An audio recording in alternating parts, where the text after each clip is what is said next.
Bonjour à toutes, puisque nous sommes des femmes, en tout cas pour le moment. Merci et bienvenue à cette rencontre que nous avons proposée pour vous parler de la formation en récit de vie que nous allons lancer en ligne au mois d'avril. Donc, je suis Florence Suguier et mes trois collègues sont autour de moi. Hélène Cassignol, Marie-Joseph Varin et puis Emmanuel Riser sont là avec nous pour vous raconter un peu tout ce qu'on a envie de vous raconter autour du récit de vie et autour de cette formation. Et je suis chargée simplement de faire l'accueil et puis de gérer un peu les aspects de Monsieur Loyal, m'a-t-on dit. Donc, c'est ce que je vais essayer de faire. Et donc, je vais Madame, passer la madame, ouais. parole. Je vais tout de suite passer la parole à...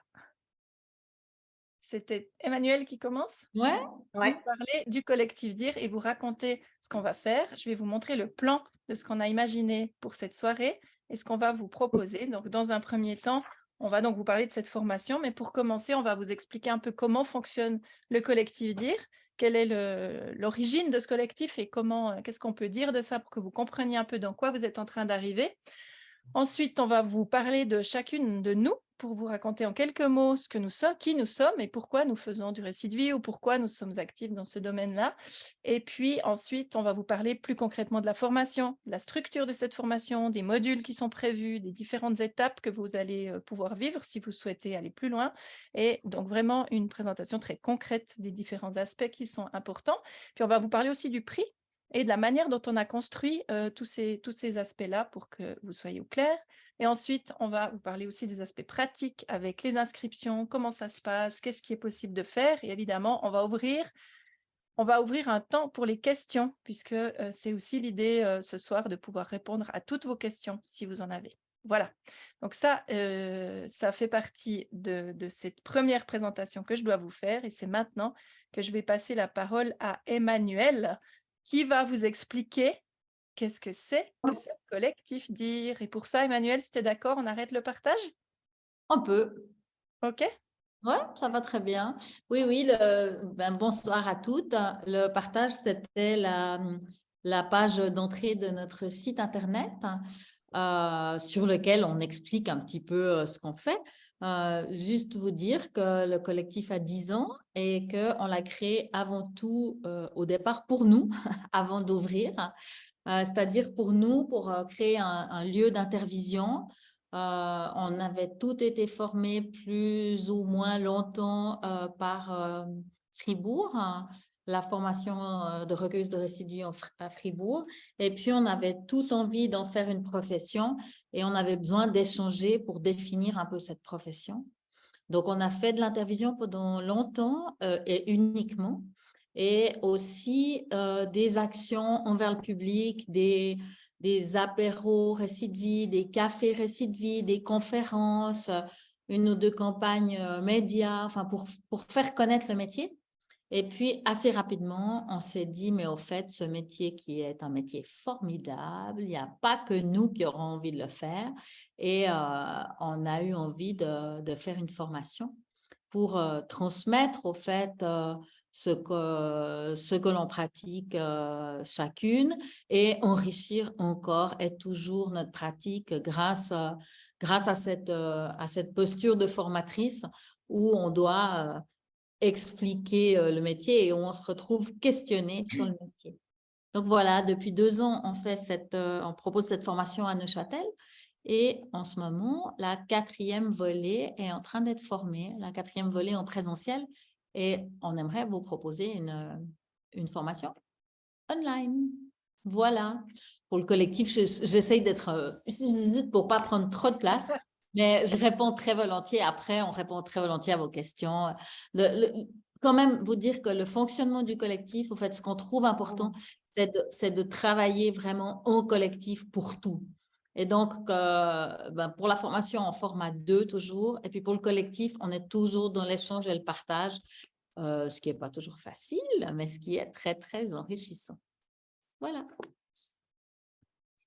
Merci. Pardon. Dans ce collectif, on est 4. Et ce qu'on se disait, c'est qu'on allait juste se présenter toutes les 4 pour vous dire comment comment ça se fait qu'on fasse partie de ce collectif, puisqu'on n'était pas de la même volée les quatre à Fribourg, hein. On s'est rencontrés après, au fait. Est-ce que, qui c'est qui commence? Hélène, tu te présenterais? Allez, je me présente. Donc, moi, je suis la méridionale de la bande, la seule non suisse, hein, celle qui vient de Carcassonne. Et en fait, moi, je me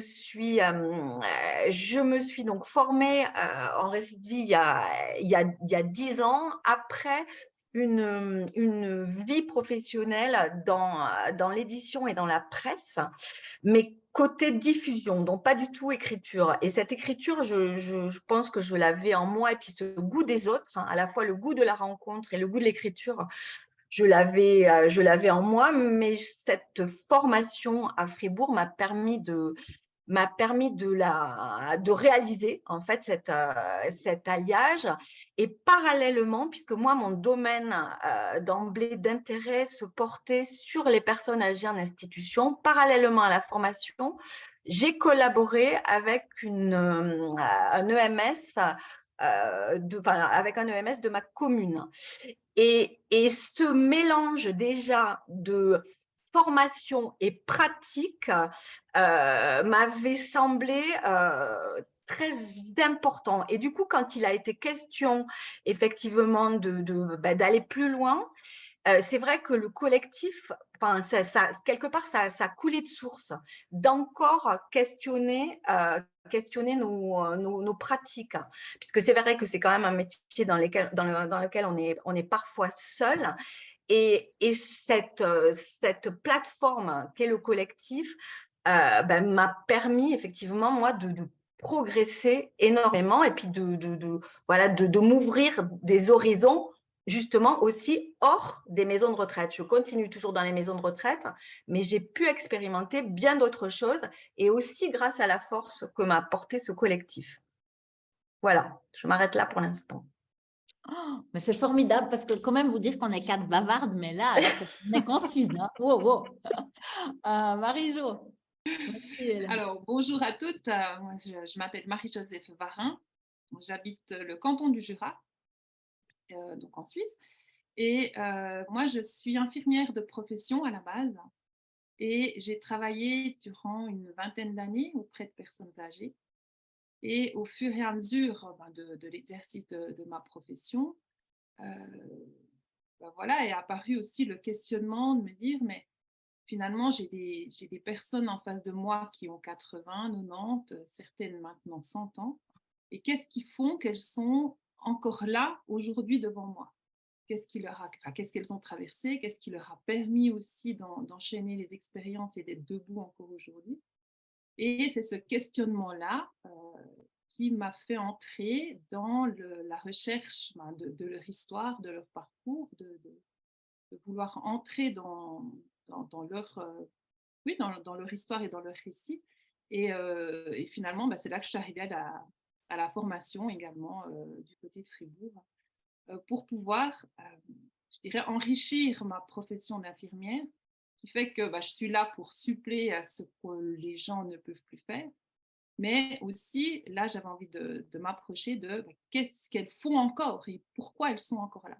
Qu'est-ce qui leur donne cette force-là? Et j'ai eu la chance de rencontrer les 3 collègues au début de cette aventure.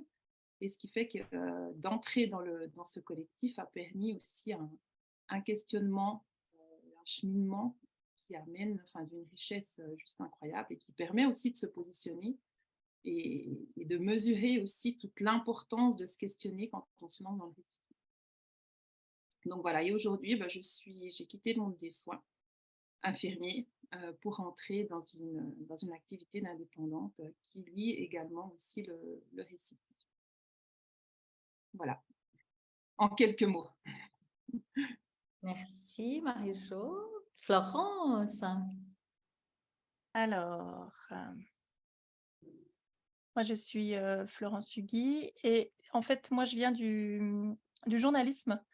En fait, depuis que j'ai longtemps été journaliste, d'abord en presse écrite, puis après à la télé, Et quand j'étais journaliste, ce que j'aimais, c'était aller dans les coulisses et puis aller voir un peu ce qui se passait là où on ne nous expliquait pas les choses, enfin, aller comprendre un peu la vie des gens, discuter avec eux, etc. Puis j'avais fait une espèce de spécialité qui se dessinait petit à petit, de forme de récit de vie finalement, avec des gens qui avaient envie de raconter des choses d'eux, etc. Et puis, j'avais ce goût pour les histoires, en fait. Et quand j'ai découvert qu'il existait une formation pour en faire un métier, ça a été l'immense surprise parce que je ne savais même pas que c'était possible que cet intérêt-là puisse être un métier et que ça puisse être autre chose que le métier de journaliste.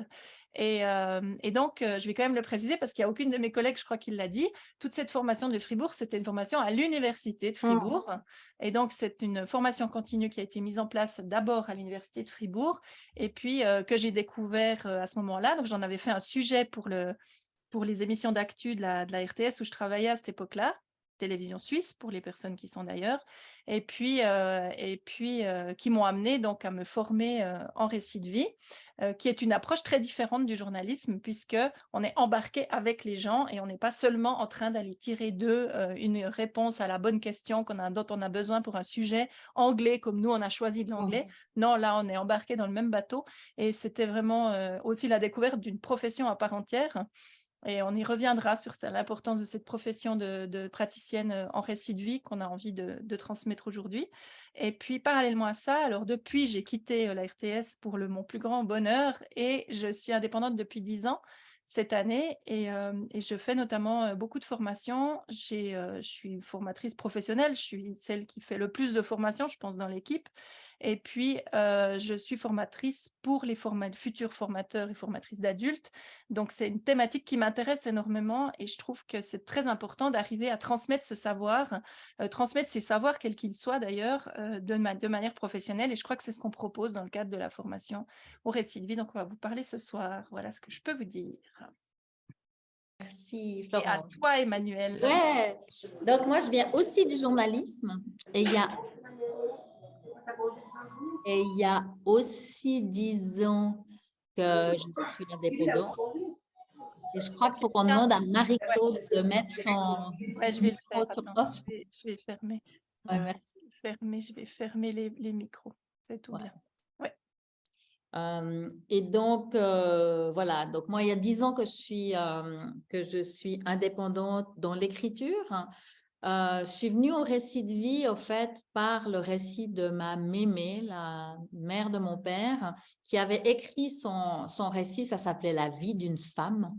Et je l'ai découvert dans un carton à la mort de mon père, donc son fils, si vous suivez sur l'arbre généalogique.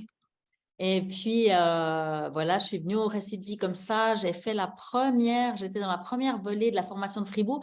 Et effectivement, moi, je n'ai pas dit l'université de Fribourg parce que la première volée, ce n'était pas encore l'université. C'était une association qui faisait ça.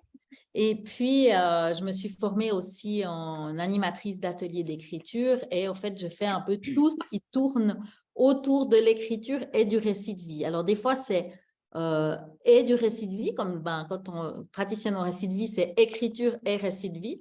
Des fois, c'est que écriture, et puis des fois, c'est que récit de vie, comme les cafés récits, j'en animais un cet après-midi.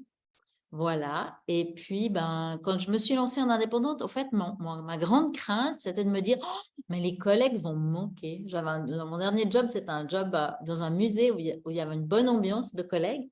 Et puis, avec le collectif, j'ai retrouvé ces collègues si précieuses pour avancer, parce que travailler toute seule, c'est sympa, mais à plusieurs, on va plus loin encore. Voilà ce que je peux dire. Donc, on est les 4 dans ce collectif DIR. Et puis, on va vous continuer à partager un peu. Alors là, ouais, il y a une question. C'est très bien qu'il y ait des questions. Je voulais vous le proposer, mais vous le faites toute seule. Donc, n'hésitez pas à poser vos questions dans la boîte de dialogue. Et puis, pour certaines, on peut y répondre directement. Puis d'autres, on y reviendra à la fin. Mais là, je pense que tu peux y aller avec les Je peux répondre directement. Les cafés récits, c'est des moments de partage basés sur l'oralité et sur le récit de vie. C'est-à-dire qu'un petit groupe se réunit autour d'un thème qui est proposé par l'animateur ou l'animatrice du café récit. Cet après-midi, le thème que j'ai proposé à ce groupe de femmes qui se réunit à Lausanne, c'était l'argent. Et ça nous a mené dans parler d'argent, mais parler de relations hommes-femmes, parler des droits de la femme, parler de la famille, enfin voilà. Et l'idée, c'est que chacun a droit à la parole. On ne coupe pas la parole, on est obligé d'écouter, on n'est pas obligé de prendre la parole, mais on est obligé d'écouter. Et ce n'est pas un groupe de parole dans le sens Non. où on se donnerait des conseils, on s'écoute, on échange, et après on boit un café, et pendant le café, on continue la discussion, mais plus là, informellement. Voilà, et ça a l'air tout bête, et c'est un outil hyper puissant de cohésion sociale et de maintien de la santé mentale, quoi. Tu veux ajouter quelque chose, Hélène? Parce qu'Hélène, elle en fait beaucoup aussi. Oui, alors moi, j'en anime en institution pour personnes âgées, justement. Et moi, le dernier, c'était lundi. Ce n'était pas l'argent, c'était la couleur bleue. Et c'était aussi assez extraordinaire parce que là aussi, puis Marie-Jo a parlé aussi de ses forces. Justement, la démarche de Café Récit dans cette oralité permet aussi pendant longtemps à des personnes qui ont aussi des fragilités, de justement d'être acteurs là pendant 1h30, 2 heures, d'être là et d'être avec les autres et de construire aussi finalement quelque chose de l'ordre du partage et puis de la joie. Moi, j'ai toujours des retours pleins de gratitude. Et du coup, c'est des moments aussi qui font beaucoup de bien et aux participants et à l'animatrice. Et je pense plus loin à la société. Mais on reviendra certainement aussi plus tard à tout ce que contient le récit de vie d'un point de vue politique. Je pense que tu peux ajouter, Hélène, peut-être, parce qu'il y a la deuxième question qui est dans la boîte de dialogue, c'est de savoir si on en arrive à un écrit. Et je crois que dans ton cas, c'est bien le cas. Il y a bien un écrit à la fin d'un café récit. Moi, je garde une trace. Effectivement, je prends des notes. Et puis surtout, en deuxième partie, on crée un texte de tout ce qui a été partagé. En fait, on fait comme une sorte de moment un peu poétique et on crée quelque chose à partir de ce qui a été dit, parce qu'on est quand même aussi toujours très proche des différents sens. Là, par exemple, le bleu, on a parlé de l'odeur du bleu, du goût du bleu. Enfin, voilà, on est parti. Et du coup, ça donne matière aussi à création. Ce qui est aussi une autre manière de se libérer. Merci beaucoup. Si, il y aura d'autres questions. Merci beaucoup, Pascal, pour ces questions très intéressantes. On va continuer le chemin et puis évidemment qu'on va pouvoir continuer d'échanger et de répondre à d'autres questions s'il y en a d'autres par la suite. Et je vais donner la parole à Marie-Jo parce que maintenant, on va entrer dans le vif du sujet, c'est-à-dire vous parler de la formation et de ce qu'elle contient. Donc tout ça, vous avez vu, les objectifs, on en a parlé. Et je vais maintenant… Non, c'était là, hein, Marie-Jo. Voilà, merci. Et donc, je vais essayer de suivre les slides de manière appropriée en fonction du discours qu'elle va vous tenir, Marie-Jo. À toi. Donc, pour vous dire que les objectifs de la formation sont donc de former à pouvoir vous-même mener à aller chercher à écrire les récits.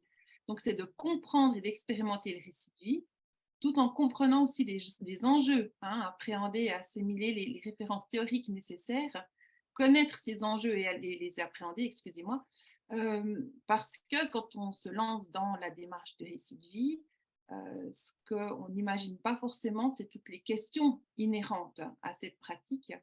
Donc, non seulement dans cette formation, vous apprenez à comment écrire, comment concrètement aller chercher et mener et structurer un récit de vie, mais c'est aussi de vous accompagner dans tout le cheminement qu'il y a en arrière pour pouvoir le faire. Donc, je pense qu'après, c'est la slide suivante, Florence.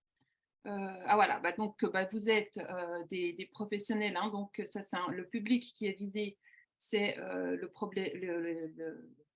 des professionnels des soins, de l'accompagnement, des activités des personnes qui font l'accompagnement socioculturel, de l'andragogie, de l'écriture. Et aussi, nous en reparlerons aussi tout à l'heure, l'admission se fait sur dossier. Donc, nous, ce qu'on demande, c'est qu'il y ait un lien, que chaque participant à la formation ait un lien soit avec voilà, une profession de l'accompagnement, des soins ou de l'écriture. Et donc, si la formation se veut concrète, si on vous accompagne vraiment dans la réalisation, comment concrètement on arrive à élaborer un récit, elle offre aussi un vaste espace de réflexion et se place dans le principe de co-construction. Ça veut dire qu'il y a aussi tous ces questionnements inhérents à cette pratique qui vont vous être proposés et dans lesquels on va vous accompagner. Et puis, dans un principe de co-construction, ça veut dire que le récit, nous, tel qu'on le pratique, c'est que nous nous situons dans, Florence en a parlé tout à l'heure, on est dans le même bateau avec la personne qui se raconte. Donc, comment est-ce qu'on gère, comment est-ce qu'on arrive à cette relation où on construit ensemble le récit? Et ce qui implique quelle place est-ce que j'ai pour moi en tant que praticienne, quelle place à la personne qui se raconte, comment on arrive à se rencontrer. Pour nous, la pratique du récit, c'est l'histoire d'une rencontre aussi. Donc, il y a aussi tout ce cheminement-là à aborder au cours de la formation. Donc, concrètement, si vous voulez rajouter quelque chose, les collègues, dites. Non, non, t'es parfaite. Donc, le processus de formation se divise, la formation est divisée en 5, il y a 5 modules de base et ensuite il y a 3 modules complémentaires qui amènent, tout ce processus amène à la professionnalisation de la formation. Et à la suite de tous ces modules, il y a aussi la possibilité de bénéficier de supervision et on aura aussi l'occasion de mettre sur pied de la formation continue. Donc ça, c'est pour tout à la fin, mais aujourd'hui, nous en sommes donc à la masterclass ou journée d'introduction pour présenter la formation. Et après, il y a le processus d'admission sur dossier, si vous êtes intéressé. Donc là, c'est Hélène qui va vous l'évoquer peut-être tout à l'heure. Par contre, par rapport à la formation, donc les 5 modules de base, comme vous voyez, le module 1, donc c'est des modules de 2 jours. Le module 1 reprend le récit de soi et la dynamique de groupe. Donc là, vous allez pouvoir expérimenter ce que ça fait de se raconter, de pouvoir entrer dans une réflexion, dans une attitude réflexive personnelle par rapport à cette démarche, tout en étant dans une posture d'apprenante. Donc, de pouvoir expérimenter qu'est-ce que ça fait de se raconter. Le module 2, posture et rôle, c'est de questionner sa propre identité de praticienne en récit de vie pour en dégager ses motivations, puis prendre conscience aussi de la multitude des rôles et de postures possibles pour pouvoir cibler quelle sera votre posture propre à vous. Nous avons toutes, on est 4 dans le collectif, nous avons une posture commune et des rôles communs, et en même temps, nous avons chacune nos couleurs, parce que nous venons de mondes différents, parce qu'on a une histoire différente, parce qu'on intervient dans des contextes différents. Donc, c'est de pouvoir aussi cibler et affiner les postures et les rôles que chacune, on décide de prendre ou pas, mais de le faire de façon consciente. Dans le module 3, écoute active et transcription. Donc là, c'est l'écoute de l'autre dans la phase de recueil de récits qui se passe en général, un entretien dure à peu près 1 heure, qu'on enregistre et qu'on retranscrit par la suite. Donc, qu'est-ce que ça fait d'écouter l'autre qui se raconte? Donc, il y a l'écoute de l'autre, mais il y a aussi l'écoute de soi. Qu'est-ce que ça fait à l'intérieur de soi d'entendre l'autre se raconter? Et donc, de pouvoir passer de cette écoute de l'autre à l'écoute de soi et de pouvoir en saisir toutes les subtilités. Qu'est-ce que ça provoque? Comment je suis reliée? Quelle influence ça a sur moi? Enfin, voilà, tout un questionnement aussi à approfondir. Et après, la transcription. Qu'est-ce que je fais de ce texte? et de pouvoir expérimenter la transcription. Le module 4, écriture, structure et forme, donc sur la base de la transcription, mot à mot de l'enregistrement, c'est comment est-ce que je passe à la phase d'écriture, quelle mise en forme, quelle forme, quelle structure je donne au récit, et comment j'arrive à trouver la bonne forme et la bonne structure à lui donner pour le mettre en valeur. Et le module 5, éthique et déontologie, et bien là, c'est vraiment poser le cadre et la définition de l'éthique, de la déontologie, approfondir le champ des valeurs, des références, pour questionner son propre positionnement éthique dans le cadre du récit de vie. Alors, il y a une question, les modules sont-ils théoriques ou pratiques aussi? Donc, nous allions toujours les moments théoriques avec des moments pratiques. Nous, ce qu'on a voulu durant cette formation, c'est qu'elle soit concrète. Vous allez vraiment mettre la main à la pâte. Et ça veut dire que il y a toujours des exercices, il y a une grande place aussi qui est laissée à l'échange, parce que d'entendre les autres, les questionnements des autres font écho à ses propres questionnements. Enfin, on se nourrit aussi des réflexions du groupe. Donc ça, c'est quelque chose que nous mettons en valeur, à quoi nous tenons absolument. Et l'idée, c'est vraiment de pouvoir concrètement expérimenter le récit. Donc tout au long de la formation, il y a des travaux qui sont demandés entre les différents modules. Et du coup, là aussi, vous pouvez expérimenter entre pairs, entre les différents participants par groupe, entre les moments de formation. Donc voilà, théorie et pratique. Mais volontiers. Et puis après, module 6, là on passe aux 3 modules complémentaires. Module 6, les genres de récits. Voilà, c'est capable de penser, de ressentir la forme aussi, revenir à cette forme pour enrichir le récit. Dans quelle direction on va aller, d'approfondir cette question-là. Module 7, contrat et intervision, donc toute la question du contrat qu'on pose à la base avant toute démarche de pratique et de récit de vie. Et aussi le côté intervision, dans le groupe, comment est-ce qu'on peut amener aussi des moments d'intervision pour s'enrichir les unes les autres de nos pratiques. Et le module 8, la communication et la supervision, donc la com, comment est-ce qu'on communique notre activité, et la supervision, aussi pour la suite, pour pouvoir continuer à progresser, et la mise en réseau de toutes les nouvelles praticiennes qui sont formées aussi au fur et à mesure. Voilà, pour la formation de la structure de base. Est-ce qu'il y a une autre question? Ah non, c'était le merci. OK. Et puis, l'agenda. Donc là, vous avez les dates. Donc, vous voyez, qu'entendez-vous par mise en réseau? La mise en réseau, c'est que nous avons déjà 4 volets. Il y en a 3 qui ont déjà été formés, une 4e qui est en cours de route. Donc, c'est aussi de pouvoir mettre en communication toutes ces personnes, de pouvoir les relier pour pouvoir profiter des expériences des unes, des autres, vous appuyer dans vos questionnements. Et puis nous, on est aussi, on a une journée réseau qu'on a déjà mis sur pied une fois. Il y en a une deuxième qui sera programmée, qui est programmée au mois de juin. Donc, c'est aussi l'occasion pour nous qu'on offre aux personnes qui se sont formées de rester en relation pour pouvoir continuer de cheminer. Parce que nous, c'est ce qui nous a permis en fait d'être là où on en est aujourd'hui. C'est cette mise en réseau, ce lien qui nous a unis, qui nous a permis aussi après de pouvoir progresser. Donc, vous avez parlé d'avoir une profession sociale ou soignante, pour quelles raisons? Alors, sociale, soignante ou l'écriture ou autre. Ou autre, pardon?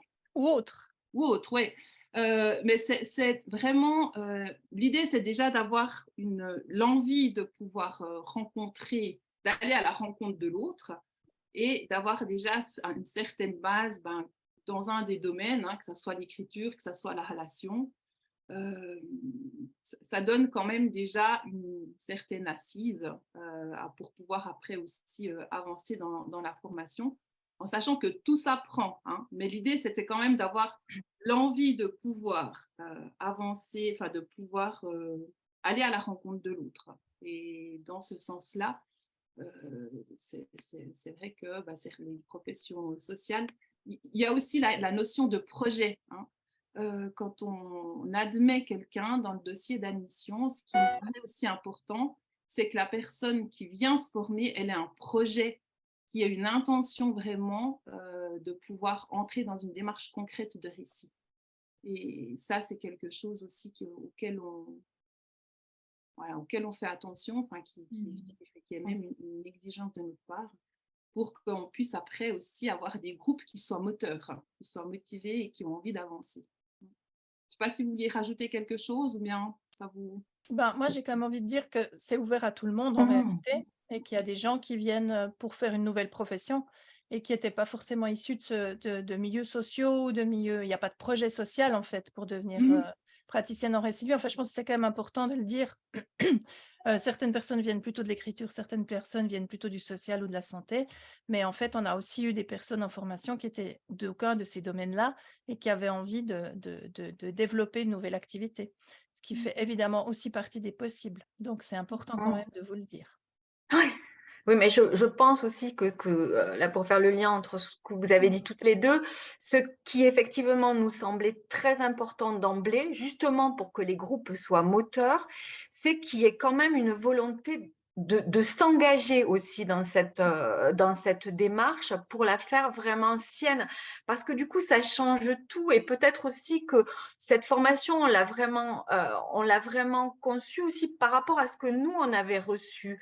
Et c'est vrai que peut-être que la formation initialement qu'on avait reçue, qui était formidable et très intéressante, mais pour nous quatre, elle manquait peut-être un peu de vie. Et justement parce que les personnes, les personnes qui étaient avec nous faisaient peut-être ça quelque part plus dans le cadre du développement personnel, c'est un jugement aucun, mais nous, on avait envie d'apporter quand même quelque chose de supplémentaire.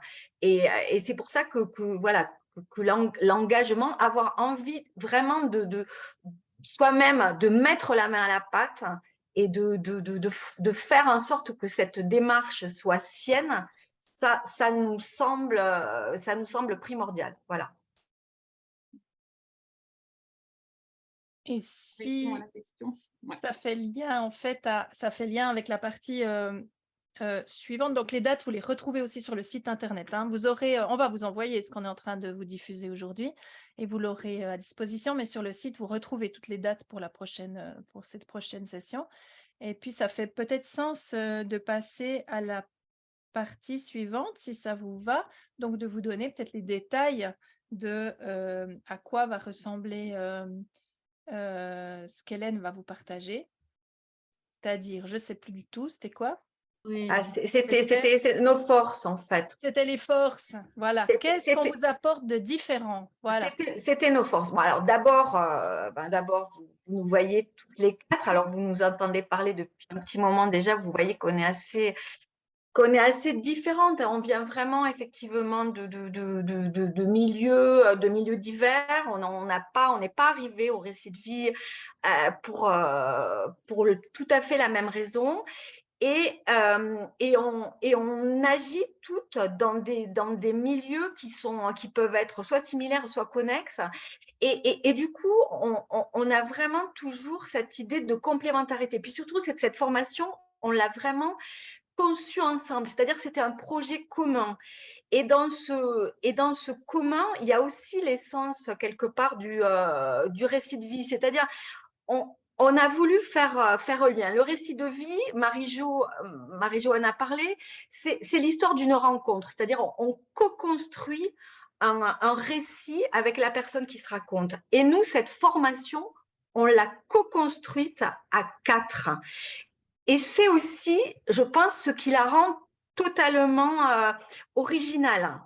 Et on continue à se questionner sans cesse, puisqu'on la donne, c'est-à-dire chaque module, on le donne à deux, hein, donc à deux ou à, voilà, et chaque fois on change, c'est-à-dire qu'on n'est jamais sur un modèle fixe, ce qui nous permet aussi, en fonction de ce qu'on a vécu avec les volets précédentes, et de se réajuster, d'apporter de la matière. Voilà, c'est vraiment une formation très vivante et très variée. Et du coup, c'est aussi ce qu'on va amener dans cette formation par Zoom, c'est-à-dire que cette vie qui nous anime, elle existera aussi en ligne. Donc, résultat des cours, c'est des journées quand même qui sont diversifiées, hein, puisqu'il y a vraiment un travail d'expérimentation, un travail varié. Donc, on l'a bien vu, théorie, mais aussi c'est très concret. Il y a un vrai partage d'expérience, il y a une vraie expérimentation, en particulier la transcription, mais pas que, travail donc individuel, des temps quand même pour soi, hein, mais des temps aussi en groupe, hein, en petits groupes ou en groupe plus important, et chaque fois un partage en plénière, hein. Donc, il y a toujours aussi cette idée de moi et les autres, moi avec les autres. Et entre donc chaque module, il y a aussi toute une série de travaux pour mener notre réflexion plus loin, qui se passe par binôme.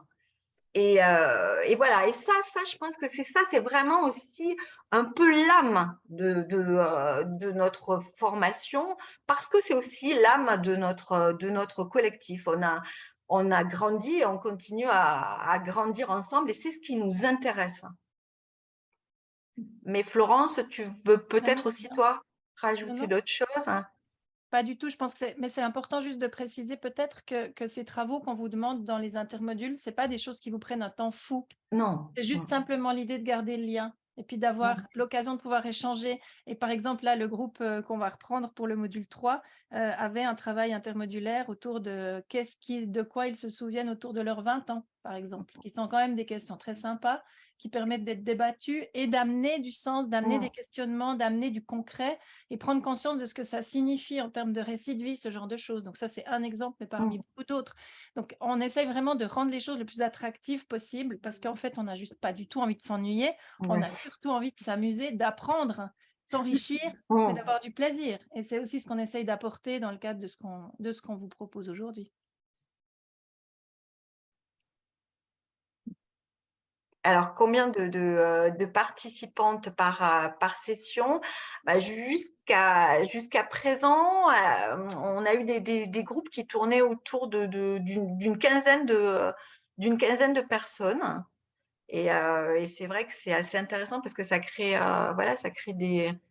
aussi des dynamiques. Et puis à la fois, ça laisse la place à chaque individu. Parce que ça, c'est aussi important, hein. C'est-à-dire qu'on est en groupe, mais on est aussi face à soi, hein. Des temps pour soi. Il en faut. Ouais. Alors, pardon, je n'ai pas lu l'autre. Elle est passée trop vite. Il y a une autre question. Non, il y a une autre question qui vous avez parlé tout à l'heure de l'aspect politique du récit de vie. Pouvez-vous l'expliquer? Vas-y. Mais toi, non, mais Florence, toi, tu peux.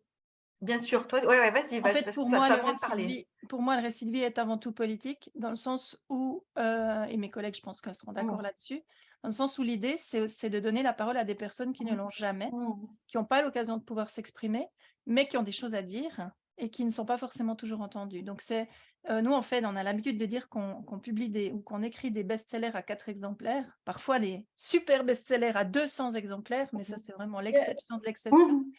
Et je crois qu'en fait, c'est ça qui fait le cœur de ce métier. Ce n'est pas l'idée de publier des best-sellers à 3 millions d'exemplaires, mais c'est l'idée de publier des textes qui ont du sens et qui racontent les personnes qui ont besoin de s'exprimer, qui ont besoin de déposer des choses. Donc, il y a cette dimension politique-là qui me semble vraiment importante et on peut la relier à des projets qui ont été menés en France, notamment, dans l'idée de dire que plus on donne la parole à des personnes, moins on donne de force aux extrêmes dans le domaine politique. Et donc, moins on permet l'accession à des régimes totalitaires, par exemple, ou à des systèmes antidémocratiques. Et je crois qu'il y a cette dimension-là qui est vraiment très, très importante. Dans mon approche, en tout cas, du récit de vie, ça peut prendre d'autres formes, hein, aussi. Donner la parole à des peuples qui auraient perdu leurs archives, par exemple, ou donner voilà, toutes sortes de choses là-dessus. Moi, je vais démarrer tout bientôt un podcast avec des histoires politiques dont je n'ai pas encore parlé à mes collègues, mais parce que ça me paraît vraiment important d'amener cette dimension-là dans le récit de vie. Et des formes différentes, parce que là, on voit qu'on vous parle d'écriture, mais ça peut prendre d'autres formes. Nous, dans notre formation à l'Université de Fribourg, moi, je me souviens d'une personne qui avait créé une espèce de création en couture, et et je sors d'une expo de Gada Amer, je ne sais pas si vous la connaissez, que je viens de découvrir, et qui est une artiste qui travaille sur la broderie du récit de vie par la broderie. Et ça, par exemple, c'est des approches tout à fait différentes, mais qui, en fait, ont énormément de sens aussi dans la démarche qui est la nôtre. Donc, nous, on vous propose un modèle, et puis vous allez pouvoir prendre la tangente et choisir votre modèle, parce que c'est justement ça qu'on essaye d'apporter. Je lis les prochaines questions. Oui. Les évaluations entre les modules. Pas vraiment, pas d'évaluation. On est plutôt expérimentative que évaluative, on va dire. Mais à chaque fois qu'on vous propose un travail intermodule, on commence le prochain module par revenir sur ce travail et puis par rebondir sur toutes les questions que ça vous a posées, en essayant effectivement d'y répondre et de faire que le groupe y réponde. Parce que c'est aussi pour ça qu'on est en collectif, c'est qu'on se dit, aucune de nous n'a la vérité sur le récit de vie. On ne fonctionne pas tout à fait la même chose et on n'a pas l'idée de former des praticiennes, praticiens au récit de vie qui feraient tous la même chose. Donc, voilà. Et en fait, les évaluations, c'est plutôt nous qui sommes évalués, parce qu'à la fin de chaque module, on vous demande un peu comment vous l'avez vécu, puis si vous trouvez qu'on était à la hauteur ou bien pas trop. Et donc, c'est plutôt ça, parce qu'on est vraiment dans une démarche d'andragogie, hein, donc de pédagogie pour les adultes. Et donc là, on n'est pas dans l'évaluation ou dans une idée de mettre des notes ou Dieu sait quoi de ce genre-là. On sort totalement du système scolaire et on vous propose vraiment des méthodes d'andragogie qui permettent de donner une place juste à chaque personne et le respect de chaque manière de fonctionner. Et une autre question, qui sont vos clients, clientes? Comment vous approche-t-on? Eh bien, ça, au fait, nous parlons chacune à l'univers. Non, plus sérieusement, on n'a pas du tout le même genre de clients. Et par exemple, moi qui n'ai plus du tout dans mon entourage de vieux, je suis la plus vieille dans ma famille et qui aime être avec des vieux, eh bien, j'ai que des vieux. Voilà. Les gens qui viennent, qui m'approchent, généralement, ils entendent parler de moi par mon site internet ou par leurs enfants qui font des ateliers d'écriture avec moi ou par un article de journal. Les gens qui viennent travailler avec moi sur leur récit ont rarement moins de 80 ans. Et j'en suis ravie. Et par exemple, Florence, eh ben, ouais, non, mais moi, je ne veux pas ça. Elle ne veut pas ça et elle n'a jamais une demande avec des vieux. C'est pour ça que je disais en dehors de la lumière. C'est arrivé une fois d'une personne âgée, mais non, c'est pas du tout moi. Je n'ai pas envie de travailler avec des personnes âgées, même si je ne les appelle pas des vieux. Mais moi, oui, mais parce que je les aime. Mais oui, mais bien entendu. Et en même temps, c'est aussi ça qui fait le sel. Et c'est vrai que ça permet aussi de casser un mythe, peut-être, qui fait penser que le récit de vie, c'est que pour les personnes âgées qui ont besoin de déposer leur vie alors qu'elles sont au bord de la fin de leur vie. Et ce n'est pas le cas. Ça peut aussi être tout à fait d'autres publics qui ont besoin de déposer des tranches de vie ou qui participent à des projets de récit collectif. Donc, il y a toutes sortes d'autres manières d'aborder le récit de vie, hein, en sortant vraiment de cette idée reçue que ce serait que des personnes âgées. Et puis après, il y a aussi le récit d'associations, d'institutions. Enfin, ce n'est pas forcément que des privés non plus. Donc, voilà, il y a tout un champ aussi d'intervention possible. c'est pas forcément avec une Absolument, seule il y a des mandats qui sont faits collectivement. Moi, j'ai eu plusieurs mandats comme ça, où j'ai monté des expos, par exemple, ou des textes. Ben, je ne suis pas la seule, hein. Hélène, elle a aussi fait des textes pour des pièces de théâtre ou des choses de ce genre-là. Et on fait du recueil pour des institutions, pour des associations, avec un objectif peut-être plus politique aussi, de mise en valeur d'une parole particulière et d'une place qu'on peut donner à des personnes qui ne l'ont pas beaucoup. On vous parle de combien ça coûte. Ouais. Le nerf de la guerre.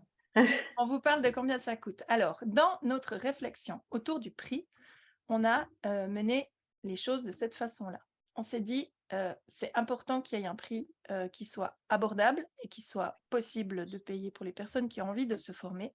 Donc, on en est arrivé à un prix pour la formation, donc pour les 10 jours de formation, de 2000 francs suisses, ce qui revient à peu près à 2000 €, puisque le change actuellement est paritaire. Donc, on est à peu près dans ce genre de prix pour l'ensemble des 10 journées, ce qui veut dire que ça vous revient à 200 francs par jour ou 200 € et que c'est payable par module ou alors payable en une seule fois. Et si vous payez en une seule fois, vous avez un rabais de 10%.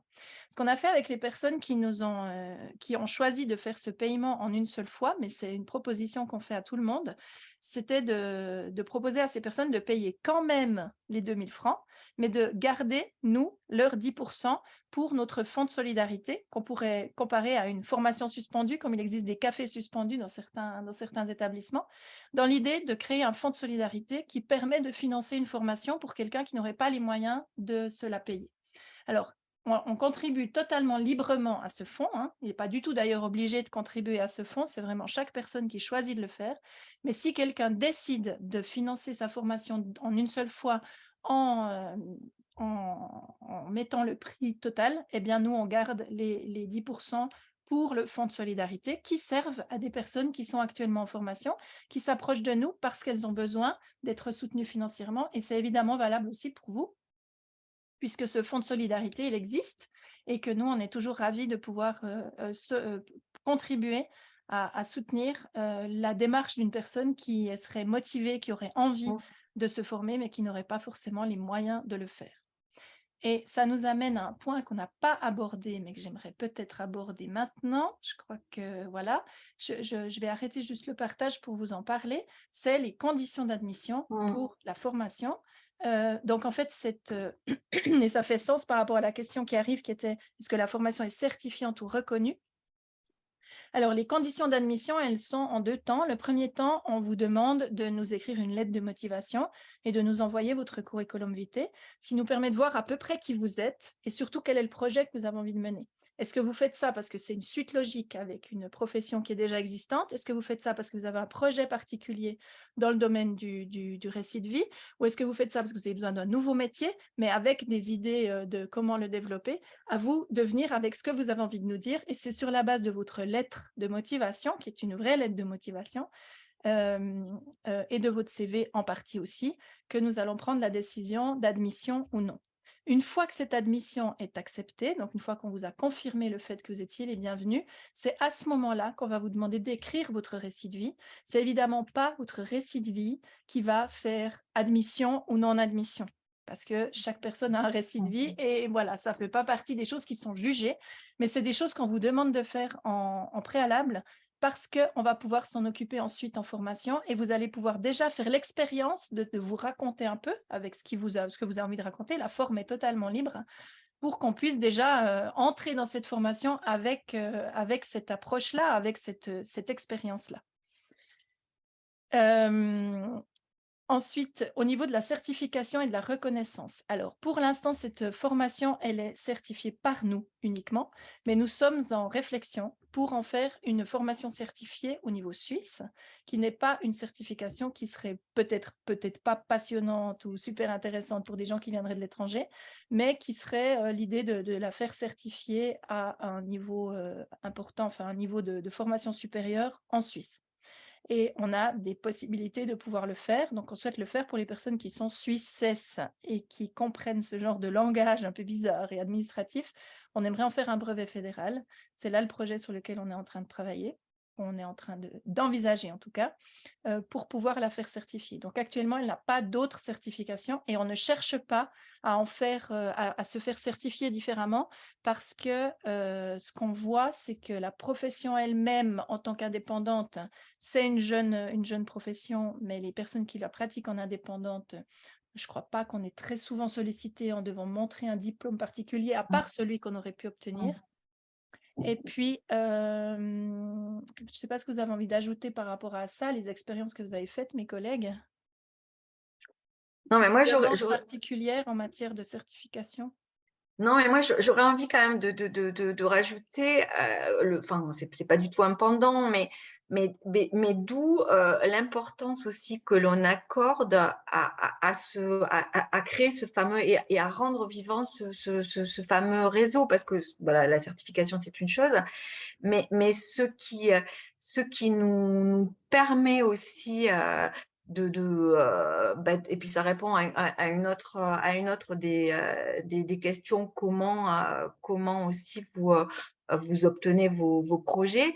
C'est vrai que les projets viennent aussi du réseau, et puis et projets qu'on peut mener seul ou pas d'ailleurs, parce que c'est aussi très intéressant de partager de partager des projets.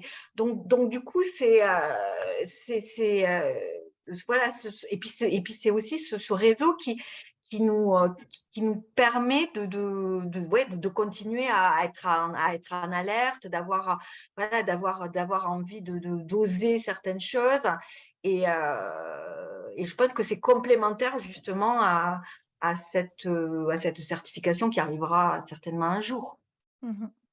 Mais qui n'est pas énormément demandé, d'après ce que Mais je voilà, sais en tout cas, puisque c'est non, une pratique particulière et je crois que tout le monde est conscient que c'est un nouveau métier, mais c'est vrai que c'est une question très importante. Et si on a créé le collectif DIR au départ, c'était aussi pour ça. C'était aussi pour faire de cette profession, lui donner une légitimité, comme on l'a vu tout au début, et puis de travailler vraiment à asseoir cette profession et lui donner une place dans la société en leur faisant vraiment comprendre aux gens qu'il s'agit d'un vrai métier, puis pas juste d'un truc sympa d'aller écouter quelqu'un sur le bord d'un trottoir, quoi. C'est un vrai métier et on le pratique. Et puis c'est aussi pour ça qu'on a monté cette formation, parce qu'il y a énormément de questions. Et on parlait tout à l'heure, avant que cette rencontre ne débute, du groupe actuel et du questionnement foisonnant du groupe actuel. Et puis, je crois que plus on avance et plus on a des questions à poser. Et je crois que c'est ça aussi l'intérêt d'une formation comme celle-là. Peut-être qu'on répond encore à la question, peut-être Marie-Jo, je ne sais pas, Oui.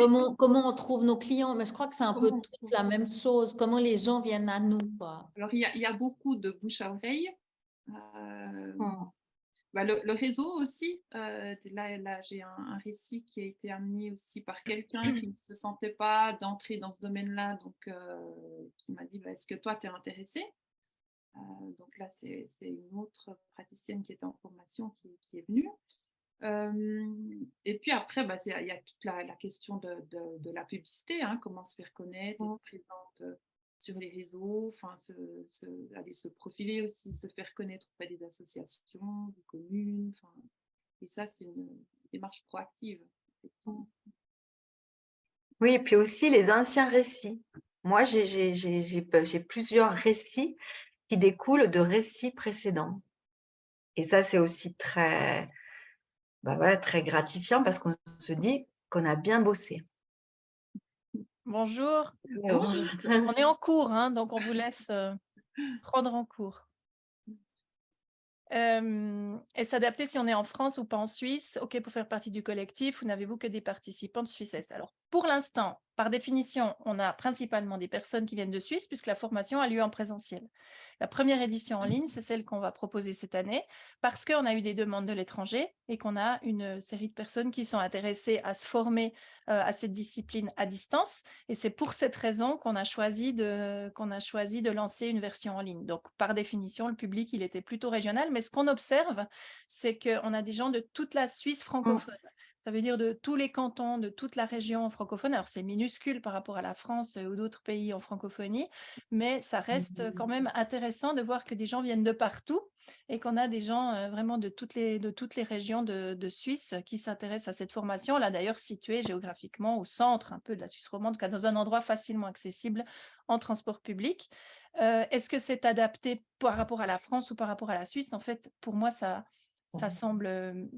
c'est pareil, en fait, parce que la technique elle-même du métier, c'est la même. Après, on peut l'adapter à différents projets et on peut donner... moi, j'ai donné une formation en France l'année dernière, par exemple, à un groupe de personnes qui souhaitaient être formées au récit de vie.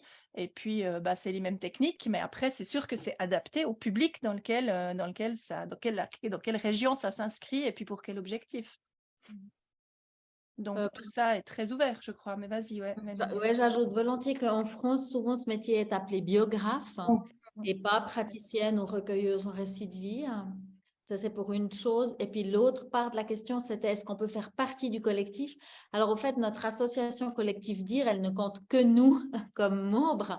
Et par contre, évidemment, on peut faire partie du réseau des praticiennes en récit de vie que nous mettons sur pied. Voilà. Et on enjoint les personnes qui font la formation de se mettre en collectif.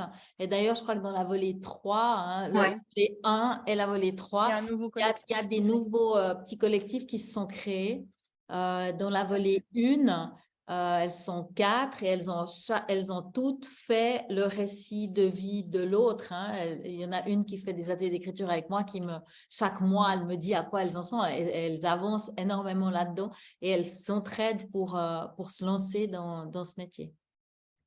Et on est invité en mai à Paris pour le congrès des écrivains publics français qui sont intéressés à la pratique qu'on développe en Suisse. Et donc, les questions là vont être débattues de savoir si on a une pratique différente entre la France et la Suisse, comment on s'y prend, etc. etc. Et la première discussion préparatoire nous a montré qu'on avait quelques pratiques différentes, mais qu'au fond, les objectifs sont les mêmes, puis que ce n'est pas vraiment une question de région, c'est juste des questions de mise en place d'une profession avec toutes les diversités qui peuvent exister, puisqu'elles ont été montées par des personnes différentes, quoi. Mais il y a tout ça. Et puis peut-être, Emmanuel, si tu veux parler un tout petit peu de l'APA, pour montrer aussi qu'il y a quand même, des ponts qui se tissent entre les différents pays. Merci.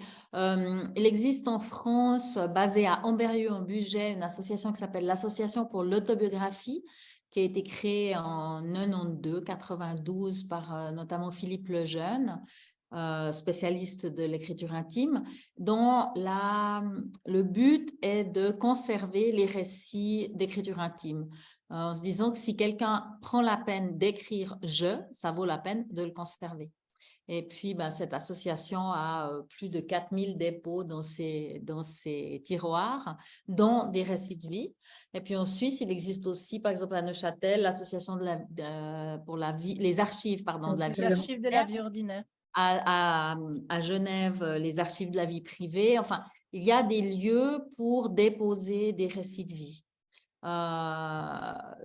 Mais peut-être qu'il faut qu'on réponde, je vois que l'heure tourne, mais il faut qu'on réponde à la question, est-ce que les anciennes des volets trouvent régulièrement des projets? Je commence à répondre à cette question, ça vous va, mes collègues? La première chose à dire quand même, c'est que si vous avez un job à 100% comme employé et que vous vous lancez comme indépendante à 100% praticienne en récit de vie, on va vous dire non, ne faites pas ça. Toutes les 4, on fait du récit de vie et autre chose.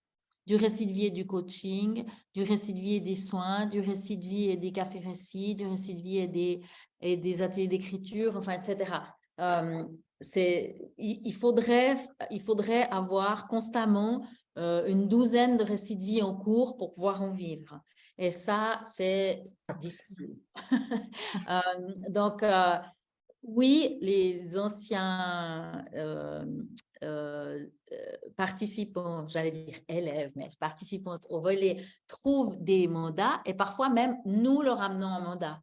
Parce que quand nous, maintenant, on commence à avoir notre petit réseau, à être connus, à avoir le voisin de celui dont on a écrit le récit, qui lit le récit et qui veut faire la même chose. Et puis, on ne peut pas accepter tous les mandats. Et quand c'est le cas, on file un mandat et on prend la personne en supervision. Vous voulez ajouter quelque chose? Parce que c'est quand Ouais, même, non, c'est vrai que je pense que Non. c'est très important de savoir oui. Mais est-ce qu'on ce qu'on voit, peut vivre, quoi. ouais, ce qu'on voit aussi, c'est qu'il peut y avoir aussi des personnes qui viennent en formation et que ça aiguille sur une formation parallèle ou sur une profession parallèle plus qu'une formation. Et par exemple, le fameux exemple des célébrantes laïques, de la possibilité qui est aussi une forme de récit de vie, puisqu'on va écouter les gens raconter la vie d'une personne décédée et qu'on va s'occuper d'animer la célébration de deuil, on va l'appeler comme ça, hein, qui se met en place. Là, typiquement, on est dans une activité connexe au récit de vie pur, si on peut l'appeler ainsi. Et nous, en fait, on encourage beaucoup ça. Et le fait qu'on soit différentes, qu'on ait des styles très différents, des approches très différentes et puis des intérêts très différents, fait que ça ouvre aussi, et ça on l'entend beaucoup quand Oui. même les gens qui sont en formation, que ça leur ouvre l'autorisation de pouvoir développer ce qui leur semble juste à eux ou à elles. Et ça, on l'encourage beaucoup parce que le récit de vie, c'est hyper vaste. C'est juste l'histoire du monde, quoi. Donc, il y a 1000 manières de pouvoir le... Non, mais c'est vrai, il y a Oui, 1000 c'est vrai. manières de pouvoir le mettre en place. Et parfois, ça ne correspond pas à des choses que nous, on fait déjà. Ou bien, effectivement, au contraire, ça correspond tout à fait. Et là, on peut transmettre des mandats à d'autres personnes quand on n'est plus capable d'accepter un mandat ou qu'on a envie simplement de pouvoir le proposer à quelqu'un d'autre. J'ajouterais aussi que ça peut compléter une pratique professionnelle déjà existante. Voilà, tu parles de célébrante laïque, mais ça a amené la réflexion. Mais en tant qu'infirmière, justement, par exemple, tout ce qui touche au récit de vie, effectivement, c'est quelque chose qui fait partie intégrante du soin et d'apprendre et d'avoir toute cette réflexion en amont, ça amène aussi quelque chose en plus aux soins que je peux prodiguer en tant qu'infirmière. On a eu aussi des assistantes sociales, justement, pour qui ça enrichit une pratique dans ce sens-là. Oui, tout à fait. Ok. Alors, est-ce qu'il y a encore d'autres questions qu'on écoute très volontiers? Et s'il n'y a plus de questions, alors je vous laisse terminer, réfléchir, tout ça, mais évidemment qu'on reste en contact, on va vous envoyer le lien pour que vous puissiez revoir cette fantastique rencontre ou que vous puissiez rester surtout en contact avec nous, nous poser des questions si vous en avez, donc on est vraiment très ouverte à ça. Et voilà, quoi. Après, vous verrez si ça vous plaît, si ça vous donne envie, si ça allume une petite flamme quelque part ou si ça ne l'allume pas. Les postulations, on peut les prendre à partir de maintenant. Donc, nous, en fait, ce qu'on fait, c'est qu'on accueille les dossiers dans l'ordre d'arrivée. Donc, on en a déjà quelques-uns. Donc, si ça vous intéresse, manifestez votre intérêt relativement rapidement de manière à ce qu'on puisse prendre en compte votre inscription et puis surtout pouvoir vous donner un retour sur les différentes étapes qui ont été évoquées. Ça semble assez important de ne pas trop tarder parce que ça se remplit. Ouais, avant quelle date Il faut donner une date. Alors là, on est le 1er mars. Disons que... Qu'est-ce qu'on dit, les filles? La fin du mois. Les dates?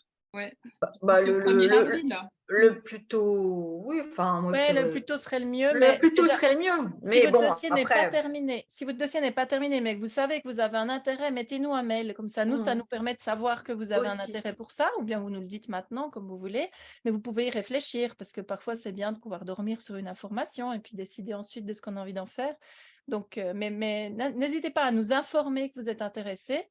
Et comme ça, ça nous permet déjà de prendre en compte votre pré-inscription. Et ça vous garantit une place au cas où le programme se remplit un peu trop rapidement. Puis sinon, on dit quoi? Délai, on pourrait dire autour du 10 avril? Dernier délai? Le premier comme les poissons. Ouais. C'est un mois avant. C'est un mois avant. Oui, c'est vrai que c'est en ligne. C'est en ligne. En présentiel, c'est souvent plus d'un mois avant. Oui, mais là, je crois qu'il y a un autre timing avec le en ligne, effectivement. Ouais. Donc ça peut se définir, se discuter différemment. Ouais. Donc, on vous écoute. Si vous Ouais. avez d'autres questions. Ouais, excuse-moi, Emmanuel. Non, je voulais juste dire, mais retenez quand même ce qu'a dit Florence. Le récit de vie, c'est l'histoire L'histoire du monde. Quand même, arrêtons d'être modestes. C'est vrai. Mais attendez, ça fait. Quand vous parlez de vos activités, vous le voyez bien. Moi, je dis, je sais pas, je fais plein d'autres trucs et je dis, voilà, je fais ci, je fais ça. Donc, les gens, ils s'endorment à moitié. Puis après, je dis, je fais du récit de vie. Puis ils sont là, ah bon, mais c'est quoi? Et en fait, ça marche tout le temps, quoi, parce qu'on en a tous une d'histoire. Donc, ça, c'est un truc qu'on a en commun, en fait. Au moins. Il y a des questions, je Il y a crois. d'autres questions, ouais. Alors, vous allez accepter au max combien de personnes? Alors, on est parti de l'idée qu'on allait en accepter un maximum de 15 pour faire comme les formations en présentiel. Et combien d'heures à chaque fois pour l'organisation? Alors, c'est des journées entières qui débutent à 9 h jusqu'à 16h30, 16h45 à peu près. Je dis pas de bêtises. Pause, hein. Ouais. Avec une pause à midi, avec des pauses le matin, des pauses l'après-midi, des tas d'activités qui font que vous ne vous endormez pas sur vos ordinateurs. Donc, de quoi vous stimulez particulièrement et que vous ayez l'impression, après votre journée, que vous avez vu des gens toute la journée, que vous n'étiez pas du tout derrière votre écran, bien sûr. Ça, Ouais. on en Une prend heure, vraiment soin. une heure comme ce soir, jamais. Hein. Non. Parce que là, on ne vous a même pas entendu. Ouais, puis ça, on ne fait jamais. Parce qu'on veut savoir qui vous êtes. Ça nous intéresse plus. Ouais. Il y a d'autres questions? Vous pouvez aussi ouvrir vos micros pour les poser si Oui. vous voulez, ou bien les mettre dans la boîte comme vous le souhaitez. Aussi pour les personnes qui n'ont pas de caméra, hein, ce n'est pas un problème de ne pas avoir votre caméra allumée, mais si vous avez envie de poser des questions, n'hésitez pas. Et si vous devez y réfléchir plus longtemps, bah, vous savez où nous trouver.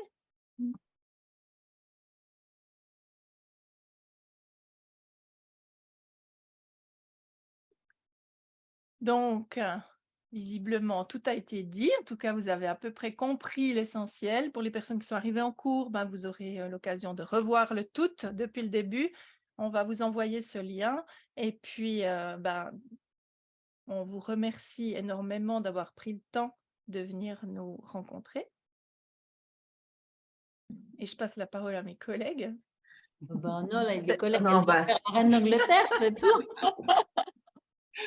Merci en Ok. tout cas de votre intérêt. Et puis, c'est vrai que c'était un plaisir de répondre aussi à vos questions. Et n'hésitez pas surtout à prendre contact par l'adresse du collectif s'il y a quoi que ce soit, s'il y a encore des questions qui arrivent en cours de route.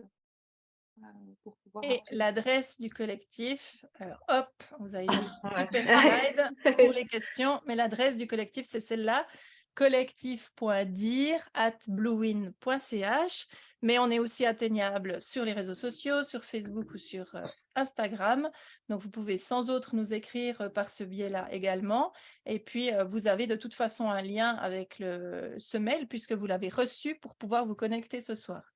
Donc, vous connaissez déjà notre adresse, donc on sera toujours au même endroit et on répondra à vos questions si vous en avez. Et on vous remercie. Merci Merci. beaucoup. Merci pour votre Bonne belle soirée. énergie, en tout cas à toutes les quatre. Vous avez de très beaux sourires et il y a une énergie qui se dégage qui est vraiment, voilà. Moi, j'ai passé un très bon moment en votre compagnie. Merci Ah, c'est beaucoup. cool. Ah, Merci. merci. Sympa. beaucoup. Merci. Merci beaucoup. Merci. Avec Merci. plaisir. Merci. Bonne soirée À à bientôt vous. peut-être. Bonne Au revoir. À Au revoir. bientôt. Au revoir. À bientôt. À bientôt.